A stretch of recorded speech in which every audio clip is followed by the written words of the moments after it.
আজি পেঙেৰী উচ্চ মাধ্যমিক বিদ্যালয়ত মাইণ্ড পাৱাৰ NLP ছাত্ৰ ছাত্ৰীসকলৰ মানসিক উৎকৰ্ষ সাধনৰ অভিচৰণ আৰু পেৰেণ্টিং এটা অনুষ্ঠান হৈ গ'ল আৰু এই অনুষ্ঠানটো আমাৰ পেঙেৰী অঞ্চলৰ সচেতন সমাজে এই উদ্যোগ লৈছিল আৰু সহযোগ কৰিছিল বিদ্যালয়ৰ শিক্ষক শিক্ষয়িত্ৰীসকলে নিশ্চিতভাৱে এই অনুষ্ঠানটোৰ যোগেদি ছাত্ৰ ছাত্ৰীসকলে নিজৰ মানসিক উৎকৰ্ষ সাধন তেওঁলোকৰ উন্নত কৰাৰ লগতে ভৱিষ্যতে তেওঁলোকৰ ভাল মানুহ হ'ব লাগিব আৰু আজি তাৰিখত ছাত্ৰ ছাত্ৰীসকলৰ বা অৰ্থাৎ আমাৰ নৱপ্ৰজন্মৰ যি মাদক দ্ৰব্যৰ বহুল প্ৰচাৰিত হৈছে ইয়াক এই প্ৰগ্ৰামটোৱে নিশ্চিতভাৱে তেওঁলোকক সহায় কৰিব আগন্তুক দিনত তেওঁলোকে কেতিয়াও মাদক দ্ৰব্য গ্ৰহণ নকৰে আৰু আপোনালোকৰ বিদ্যালয়ত বা আপোনালোকৰ গাঁৱত বা আপোনালোকৰ অঞ্চলত যদি আমাৰ অনুষ্ঠানটো হোৱা নাই এতিয়ালৈকে নিশ্চিতভাৱে আমাক আপোনালোকে যোগাযোগ কৰিব পাৰে আমি সদায় আপোনালোকক সহায় কৰিবৰ কাৰণে আপোনালোকৰ ছাত্ৰ ছাত্ৰীসকলক আগুৱাই নিবৰ কাৰণে বদ্ধ পৰিকল্পনা আছোঁ আৰু আমি সদায় আপোনালোকক থাকিম নিশ্চিতভাৱে যোগাযোগ কৰিব ধন্যবাদ আমি সদৌমৰাণ ছাত্ৰ সন্থাই যোৱা 15 তাৰিখে আমি কৈছিলোঁ যে আমি অকল সম্বৰ্ধনা দিলে নহ'ব আমি সম্বৰ্ধনা ল'বলৈ যোগ্য কৰিবৰ কাৰণে কিছুমান ষ্টুডেণ্টক আমি মানসিক চিন্তা ধাৰণাবিলাক তেখেতলোকৰ সুপৰিকল্পিত হওক পঢ়াত মনোযোগ দিব পৰাকৈ আজি আমি সদূৰ তিনিচুকীয়াৰ পৰা ৰূপান্ত ছাৰক ককাইদেউক নিমন্ত্ৰণ জনাই যি মাইণ্ড পাৱাৰ অনুষ্ঠান এটা আমি কৰালোঁ পেঙেৰী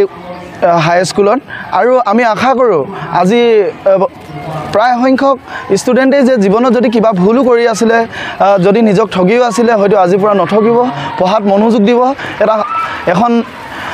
শুদ্ধ আৰু এখন শান্তিপ্ৰিয় সমাজ গঢ়িব তাৰে কামনাৰে আমি আজি এই অনুষ্ঠানটো আয়োজন কৰিছিলোঁ অনাগত দিনত আমি পুনৰ এনেকুৱা ধৰণৰ অনুষ্ঠান আমি পেঙেৰী মাঘেৰিটা সদৌমৰাণ ছাত্ৰ সন্থাই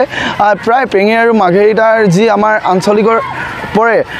আঞ্চলিক পৰিসৰ এই পৰিসৰত আমি পুনৰ এনেকুৱা ধৰণৰ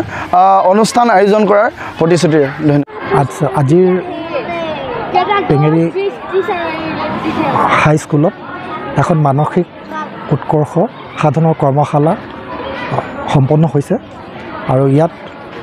মটিভেশ্যনেল স্পীকাৰ ৰূপান্তৰ ছাৰক ডাঙৰীয়া আহিছে তেওঁ আমাৰ স্কুলৰ শিক্ষাৰ্থীসকলক ভৱিষ্যতে তেওঁলোকে পঢ়া শুনাৰ লগতে হওক খেল ধেমালিৰ লগতে হওক নিজৰ মানসিক উৎকৰ্ষ সাধন কৰিবলৈ কাৰণে কেনেকৈ পাৰে নিজৰ মাইণ্ডটো কেনেকৈ কণ্ট্ৰল কৰি কেনেকৈ চেঞ্জ কৰি নিজকে কেনেকৈ এজন সফল ছাত্ৰ হিচাপে পৰিগণিত কৰিব পাৰিব এইটো কাৰণে তেওঁ আজি কিছুমান ব্যাখ্যা ছাত্ৰ ছাত্ৰীসকলৰ আগত দাঙি ধৰিব আৰু তেওঁৰ এই মটিভেশ্যনেল স্পীকটোৱে আমাৰ ছাত্ৰ ছাত্ৰীসকলৰ মাজত যাতে ভাল এটা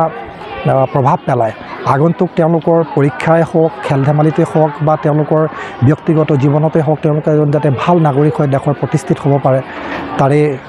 আশাৰে আমি তেওঁক আমন্ত্ৰণ কৰি আনি এই সভাখন অনুষ্ঠিত কৰাইছিলোঁ ধন্যবাদ